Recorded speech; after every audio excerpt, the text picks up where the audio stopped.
Hey Capricorn, it's Empress Rose here. Welcome to your reading. We're doing summer love readings over here on YouTube. Over on Vimeo, I've got a more traditional tarot spread. And let's see, I just did it. It's about, not engaging with someone who's a little bit out of control right now, and just not, it's okay to not engage with them. And maybe you can't make any decisions right now, but you will be able to in the future. So that could be work related, family related, anything like that. Over here, we're definitely doing romantic relationships. So far, everyone's had stay the course or there's nobody there. So we'll see what you guys have, Capricorn. Best of luck. Hope someone gets something spicy here.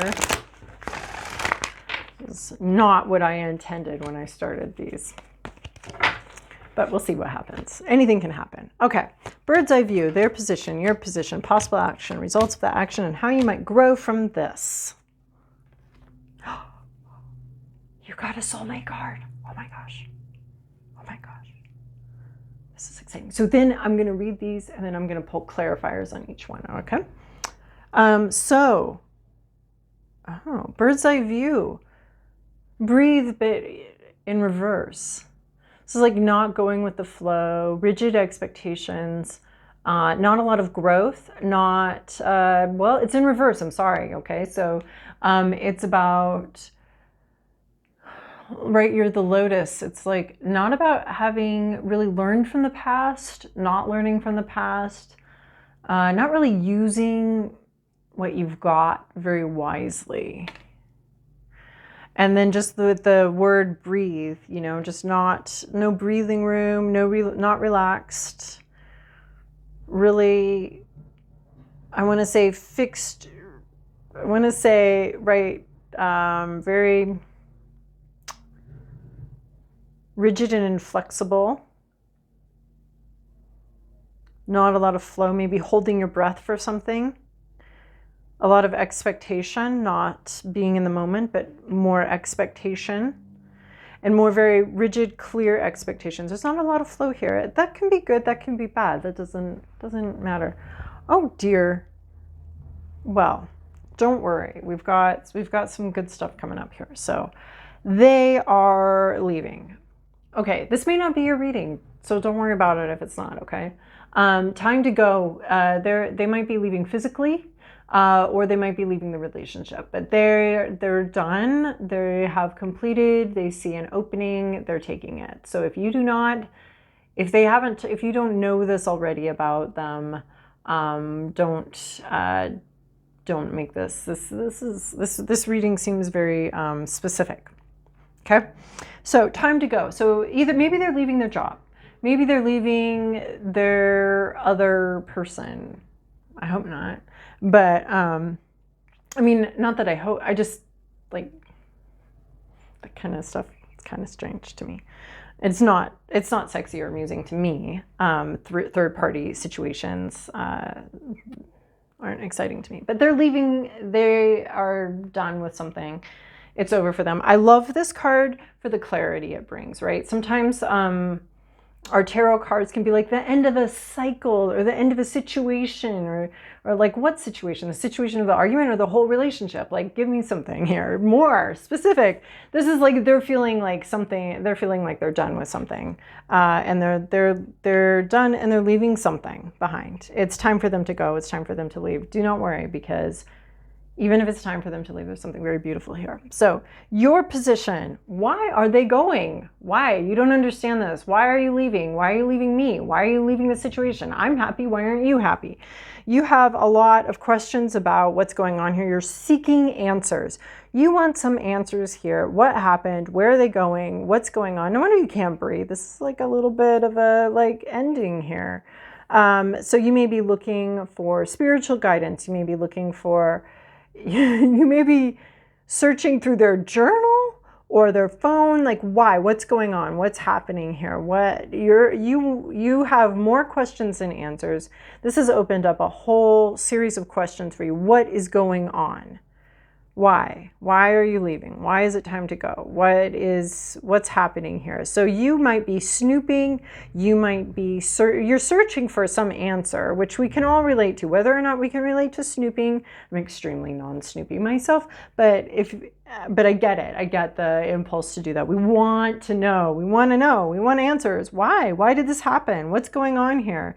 There's a sense here of wanting everything to be the same, though, and wanting nothing to go. And maybe there's a sense of needing to catch your breath, or having the breath knocked out of you, or something like that, like having the wind knocked out of you, just not feeling like able to breathe. So possible action.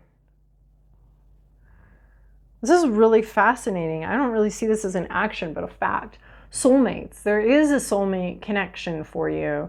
I think having a lot of faith in that. There might be opening up your heart to something. Like you're looking to open something else up, some other truth. But this might be about opening up about something, opening your heart to something. This can also be like how I was sort of seeing this is like someone may be leaving. You may be asking why. And this is telling you to have faith in soulmates and to have faith in love, in true love. And if they're leaving, then it's not for you. You can continue asking why. That's fine, especially because we need to grow from the mud. We need to grow from the dirt and the muck. So it's okay to keep asking why. But the possible action is like sharing your heart, sharing your soul with someone very close to you. But this might be about I can see this as being about having faith that there is a truer love for you available if someone is leaving, or if someone's leaving like on a trip or something, having faith that that they are meant for you, or that believing in love is what I'm seeing here. Believing in love, believing in the power of love. And there is a sense of believing that there's somebody for you, trusting that there's somebody for you. And if this person is leaving, then they're not the one for you. That's just going to be a fact, because they have to believe they're the one for you too. And if they're leaving, they don't feel that way. You don't understand, but what you need to do is have faith in love, have faith that there is someone out there for you that you can relate to, that is going to stick around, that is going to be faithful and be loyal to you, and to trust in that connection, right? And then we have penguins here, and the penguin stories are so, what was that? I can't remember who did that. There was a cartoon movie, and then there was a documentary on penguins that came out at the same time, and they were both just so beautiful and lovely. And that whole like song and dance, or Happy Feet, yeah, Happy Feet, really cute there. But finding your tribe and finding your people, and that they are out there, and that it is possible. So having a lot of faith in that. So the possible results of that action, maybe this is like continuing to love someone even if they're leaving. I was just saying, like, if they leave, they're not for you, but then we have like your action is soulmates, and then the result of that action, believing in soulmates, is unfinished business. So if you continue to believe that you're soulmates with this person that's leaving, you're going to feel like there's unfinished business. Like an unfinished symphony is what we have here. A song that didn't get to play itself out. Or you didn't feel like it got to play itself out. But also I was just talking about like the mating songs of the penguins from Happy Feet, right? Because he was different, because he danced instead of sang. And so he's very unique, and his dancing was not appreciated. It was a little bit of the ugly duckling thing, where like, this is how this species does things, and this is how you do things. You know, the duck in with the swans, and they're like, well, the swan in with the ducks, that's right. And they were like, boy, you're a weird little duckling. And it's just because you hadn't found it was the swan. It wasn't a duck at all. So I guess I'm seeing something here with the whole Happy Feet and just being a bad match for something, and maybe someone not appreciating what you are. And with all this growth that can happen, being able to turn into a swan and thereby being able to recognize, the more you grow, the more you'll recognize your soulmate, the more you'll understand who is right for you, the more you grow from your past experiences, and you know, the no mud, no lotus. And we have you sitting on a lotus leaf here. So no mud, no lotus. So if you don't go through any muck, you can't bloom because there's no nutrients for you to access. There's no muck for you to access, and that's where a lot of our beauty comes from. Or when we choose to grow from that muck, we have to choose it. We have to choose growth, and when we choose to grow from that muck, we can create these beautiful flowers. So the same is true, I'm thinking of this little duckling and this little cygnet swanling, this little cygnet and this duck, in among these ducklings, right? So it's very different from all these ducklings, and they're like, you're different from us, so therefore you must be ugly and bad and horrible. So taking this experience and growing from that, and it's just inevitable, actually, that the cygnet is going to grow into a swan here. And so, so it is going to be very beautiful. But as you grow, you'll find more and more of your match, right? Because when they're younger, they're looking a little similar, but you're just a little weirder than we are. But as you continue to grow, it'll become more obvious why this match didn't work, and that there is something much more beautiful and much more aligned to you. And it's just through growth and maturation that you're going to be able to find that and recognize that. You'll recognize the other swan. Even though you may not know what you look like, there'll be a recognition there of, oh, we're swans, and which isn't better. But of course I wasn't ever going to be in this group or find my mate in this milieu, because I'm actually moving on to, I'm actually not one of them. So that's a little bit of the message I'm getting with these cards here. There is a possibility of feeling like there is an unfinished symphony, but I feel like it's because you haven't fully like you are the unfinished symphony. Like your song isn't fully written yet. Like, I want to say this relationship is an unfinished symphony, but they're really done. And there is a sense of, right, because the songs, we're talking about the song and it's unfinished. Like, you haven't finished your swan song. Like, I'm bringing in swans into this. I don't know why, but I'm bringing swans into it because of the ugly duckling story, which is the happy feet story, but of a different type of bird, right? So, so you haven't finished your swan song yet. So I feel like there's like a lot more growth before you can recognize your soulmate that you need to go through and this other person needs to go through. You may always feel like this, if you continue to feel like this person in particular is your soulmate, it will feel like an unfinished symphony that didn't get to play itself out completely because like they left or whatever, but that there was more that could have happened here. But so we can see this soulmates and unfinished symphony together as you are the unfinished symphony, and there's still more of your song to develop before you can really bring your song out and debut it among the penguins here. Like, I want to say, like, your debutante dress isn't ready yet. So, you know, you can go out and wear it now, but you're not going to look that great. I mean, that sounds shallow and weird, but there's something unfinished here that's still, you still have a lot of growth that you can achieve no matter what age you're at. You still have a lot of growth that can be achieved. So we can either see it as you and as an individual still have so much growing from the muck and the garbage you've been through. There's still so much more growth before you can get to a place where you recognize and someone else recognizes you as the soulmate, before you can grow into sort of your soulmate wings or whatever, right? And you can recognize this person, because right here isn't where it's at. There could also be a sense of, if you continue to believe this person is your soulmate, you're going to have sort of this lingering sense of unfinished symphony and something just really didn't get to play itself out. So I would say like a lack of closure or something like that, associated with this belief in soulmates. So I hope I like kind of wove that. It was just a couple different ideas coming in together and I was just trying to sort them out. Hope that made sense. So how you might grow from this being able to imagine your future, being able to imagine a better future, knowing more what you want and what you don't want out of a relationship. And I think also the realization that you're a cygnet, not a duckling, and that you have more growth to do is going to allow you to imagine a better fit for you and imagine a future where there's a really good fit for who you actually are and who you are becoming, right? Because if we're at a place where we're still like in mid growth and we haven't turned our muck into the lotus flower yet, then whatever we match with during that growth process, that's not to say we save ourselves until we're perfect, but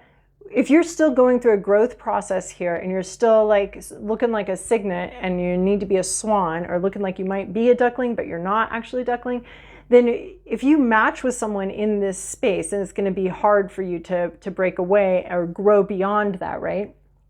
So taking this opportunity to sort of grow and allow yourself to grow more into who you truly are is going to open up your imagination into like how much of a better fit a relationship could be with your future self and the ways in which you're growing and developing. So let's see here. I'm going to pull clarifiers. Their position, your position, bird's eye view, possible results, ways you can grow from this, and possible action clarification here. All right. There is a mismatch here. So this is mismatched energy. Oh wait, we've got breathe upside down. So this is mismatched energy. This is the art of seduction. And this is two people trying to talk the other person into their ideal. So one person here sees a lot of potential and really wants this to grow and develop and sees that we can really do this. The other person is like, no, man, this was a one-night stand. Like, I was just here for fun. I wasn't here for anything serious. So we kind of have some mismatched intentions here.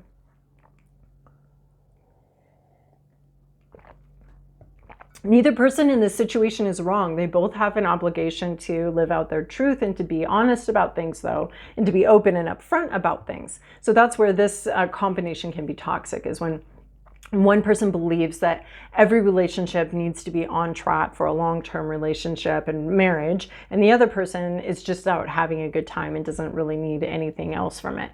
When they're communicating, it can be difficult, but at least they're being honest, right? When they're not communicating, this one may be trying to tell the other one, oh yeah, I'm definitely interested in a long-term relationship. For sure, yeah, that's what I want, when that's not at all what they want. Or, no, I'm good with, like, you know, just having some fun, when that's not genuinely what they want at all. They really do want a longer term relationship. So there's mismatched intentions here. Both parties might feel like they're the correct one and the other person is being unreasonable or being shallow or whatever. You can label the other person who's simply living their truth as, you know, wrong or bad in some way.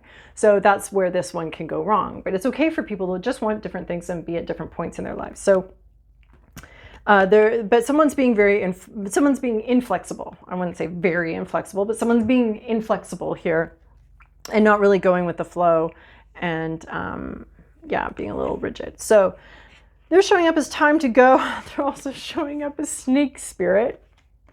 Time to heal. So they're leaving and they're gonna lick their wounds later when they feel safe. They're done. They've grown out of this situation. They've outgrown, I don't want to say they've outgrown you because that's rude, but they feel like they've outgrown the situation and that there's nothing more for them here, and that it's time for them to shed this skin. I know it always feels really good to think of your skin being shed, but this relationship and their role in this relationship kind of feels like something they're ready to shed, and they're ready to take some time out to heal and go. If you're connected to this person for long term, they may be just like wanting to take some time out and to take care of themselves and to heal from whatever sort of miscommunication or difficulty or mud that you have collectively experienced. Why? You don't know why they need to go, why they need so much time to themselves, why they need to heal. You're not understanding why this happened, right? Because we had this miscommunication or different intentions. And you're showing up as the cow spirit. Miracles are endless. You're very hopeful still. You want to know why, and maybe you feel like you can fix things if you just know why and what's happening. You're not going anywhere. And I think you're still very hopeful. You're like it's like, so they're leaving, but you're all dressed up. Miracles are endless though, so keep that in mind. You're showing up as very optimistic, very hopeful, very steady, very, I don't know, sometimes I think Capricorns are more, I mean, I guess Tauruses are cows, but sometimes Capricorns seem like oxen working a field to me. So miracles are endless. You're very hopeful. You don't know why what's happening is happening, but you're hopeful. Your action, well, hopefully we can get some more clarity. I always forget I'm going to pull these, and then I'm like, okay, apparently the action is soulmates. What do we do with that? But you have 4 voices. So this is you also taking time out, allowing for this time out, this time to heal. This is basically the same card. Time to heal. So taking some time to heal. Maybe you are really soulmates, and everybody just needs a break and a breather. Ace of inspiration, seeing something, getting inspired. So you're going to take some time out, right? This 4 voices is always about taking time out, relaxing, or 4 of swords. It's my nap time card, and then you're going to wake up refreshed. So take a nap, take a break. If this thing's really over, and it looks like there's a possibility for some of you that something is really over. So take a break. Don't jump into the next thing. Take a break and wake up refreshed and renewed.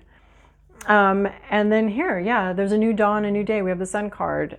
Wake up, take a break, wake up refreshed, renewed. You're going to know more what you want and have a lot more clarity on what you want. And you're going to understand what went wrong here. But I think this is just like having faith, taking a break. You don't keep pushing on something for sure, because don't try to force anything. That's a little bit of what we have here with this brave, trying to force something. Don't try to force anything. In fact, if they're going to take a break, you take a break too.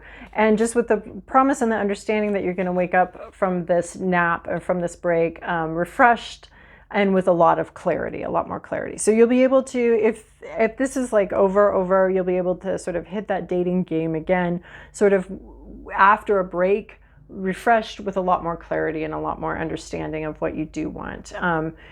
And again, the Sun card is about the solar plexus, about who you really are and that emerging in reality. So being true to who you really are, not pretending to be someone else or having expectations of anybody else, but you being very much understanding and very clear about who you are and what you want. Possible outcome, this could end up feeling like unfinished business, or you need to understand that you still have a lot of growth to do. And Miss Sunshine is, with this clarity, I like how we got the Sun card over here. So all these cards are kind of bleeding together here, this whole section. The Sun card, and then we have Miss Sunshine. As you emerge into more clearer understanding of who you are and what you want, it's gonna reveal parts of yourself that still need work. And like this whole place down here, this whole structure has been in darkness and has been unacknowledged and unseen. So as you rise and as you become clearer and clearer on who you are in your mind, you're going to start seeing some things. And this requires unconditional love, seeing things about yourself that maybe have been a little dark and still need work. So you're acknowledging that you are a work in progress and you have unfinished business. It's been down here in the dark, but the clearer you get on who you are, the clearer you are on what's down there, what's part of, maybe structurally part of who you are. Again, this card always reminds me that you do need some unconditional love for this kind of work. You have to commit to loving whatever it is you find down there and not necessarily wanting to make war on yourself and fix yourself and make yourself better right now. But you're a work in progress. That's what I'm seeing here. You're a work in progress. You're very hopeful, but you are a work in progress. And there's some darker shadows that need to be explored. Imagine, and then we have dragon, power. But I feel like this is like the power of your imagination, but also protection. There's some sort of protection here of protecting your dream. Being pulled forward by what you imagine, being pulled forward into your imagination, creating sort of a portal from dream to reality. But I think that there's just a lot of power here and a protection, very protective vibe here. Protecting your imagination, protecting your dream. You're going to be entering sort of relationships from a much more powerful position, and not power as in controlling the other person, but power as in like the clarity you're gaining from this insight you're getting into yourself as you take a break and take some time out and gain insight. So if you're with someone, this break is going to help you gain some insight into the relationship, and you're going to come back a much stronger with a much clearer vision for the future. So I feel like, and this is going to be a very powerful vision for your future and for future relationships. And this power is for the purpose of protection. It reminds me of the Emperor card. And the whole purpose of the Emperor when there is protecting the feminine, protecting the creation, protecting divine, protecting the divine feminine, being very protective of that. So the power of your imagination to create your reality, and also being very protective of that future and of that reality. Okay, Capricorn, I hope that was helpful for you. Join me over on Vimeo for the more traditional tarot spread if you'd like. The link should be in the description box below. If not, I'll check back in another month, I think. Is the pace we seem to be going at right now. So hopefully this was helpful. Thank you so much for joining me over here.